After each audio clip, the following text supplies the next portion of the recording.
বিধায়ক আশিস ব্যানার্জির সাংগঠনিক অক্ষমতাতেই কি লোকসভা ভোটের ফল খারাপ হয়েছে রামপুরহাটে? এদিকে শতাব্দী রায়ের বক্তব্যে যেন সেই ইঙ্গিতই পাওয়া গেল মত রাজনৈতিক মহলের। আজ রামপুরহাটে শতাব্দী রায় বুথ সম্মেলন করেন, সেখানে উপস্থিত ছিলেন বিধায়ক আশিস ব্যানার্জি। শতাব্দী বক্তব্য রাখতে গিয়ে বলেন, কার ফল খারাপ হয়েছে সেটা না দেখে নিজেরটা দেখতে হবে। রামপুরহাটের থেকে খারাপ রেজাল্ট আর কোথাও হয়নি।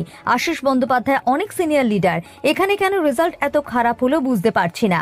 2026 সালে বিধানসভা নির্বাচনে যদি এভাবে রেজাল্ট খারাপ হয় বা আমরা হেরে যাই, তাহলে এই কথাটাই আমাদের তাড়া করে বেড়াবে, স্ট্যাম্প পড়ে যাবে। এই মানুষগুলোর অক্ষমতায় আমরা এখানে রেজাল্ট ভালো করতে পারছি না। কার্যত শতাব্দীরাই রামপুরহাটের মাটিতে দাঁড়িয়ে রামপুরহাটের বিধায়ক তথা ডেপুটি স্পিকার আশিস বন্দ্যোপাধ্যায়কে এভাবেই খোঁচা দিলেন আজ। ওই বাচ্চা বড় হয়ে গেলে আবার বাচ্চাদের সঙ্গে থাকলে কেন অর্থ লাগে না, সেরকম লাগছে আমার। গেছে শুনতে পাচ্ছি এই বুথে এত হার, এই বুথে হারতে হার, এইখানে এত হেরেছে, আবার সেই হারের গল্প শুনছি, এবার আবার নতুন করে অস্থিরতা শুরু হচ্ছে। কিন্তু এটা ঠিক যে প্রত্যেককেই ধন্যবাদ যে এত ভালো রেজাল্ট করার জন্য আমাদের লোকসভা নির্বাচনে। কিন্তু লোকসভা নির্বাচন যেমন শেষ হয়ে গেছে, আনন্দ পর্ব শেষ হয়ে গেছে, যেমন আমাদের দুর্গাপুজো সেলিব্রেশন শেষ হয়ে যায়, সেরকম ওই আনন্দ এখন শেষ। এখন নতুন করে 26-এর নির্বাচনের প্রস্তুতি একদম শুরু। এরকম নয় যে ঠিক আছে এখনো দেরি আছে, দেরির জায়গা নেই।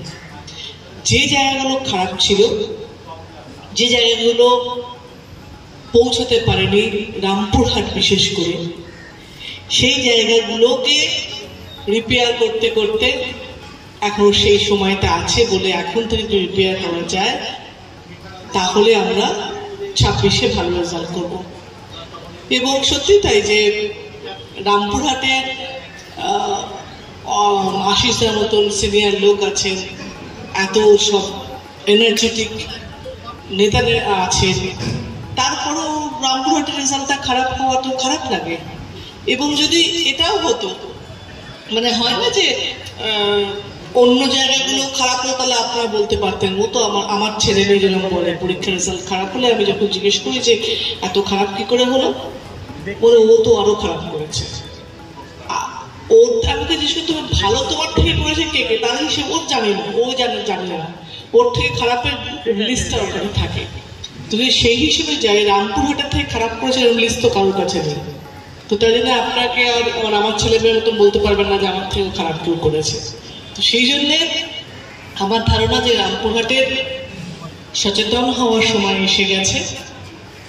কারণ এবারও 26-এ যদি ভালো করতে না পারেন, প্রত্যেকের বুথকে আগের থেকে ভালো রেজাল্ট না দিতে পারেন, তাহলে কিন্তু স্ট্যাম্প পড়ে যাবে এই মানুষগুলোর অক্ষমতা, যে আপনার দ্বারা হচ্ছে না। তো সেটা প্রত্যেকে সবসময় রাজনীতিতে এত বছরের অভিজ্ঞতা আমার একটাই কথা বারবার শিখেছি, যেগুলো যে আপনাকে নেতা হতে গেলে আপনাকে প্রমাণ দিয়ে নেতা হতে হবে। আপনি ভালো কাজ করেছেন একমাত্র নির্বাচনের জায়গা থেকে, রেজাল্ট কি করেছেন তাতে আপনাকে সেই ক্ষমতা, যে ক্ষমতা আপনাকে দল দিয়েছে সেই ক্ষমতাটাকে মেনে নেওয়া হবে। কারণ আপনি দিনে কত লোকের উপকার করলেন সেই লিস্টটা আপনি দিতেই পারেন, কিন্তু আপনি সেই লিস্টটাকে আমাদের কাজের মধ্যে পড়ে, আমরা কত মানুষের পাশে দাঁড়াচ্ছি সেটা আমাদের কাজের মধ্যে পড়ে। কিন্তু আমাদের বিচার হয় রেজাল্ট দিয়ে, সেটা সব ক্ষেত্রেই জীবনের হয়। সেগুলো এই ক্ষেত্রেও আমার মনে হয় যে আমাদের রেজাল্ট দেওয়াটা এবং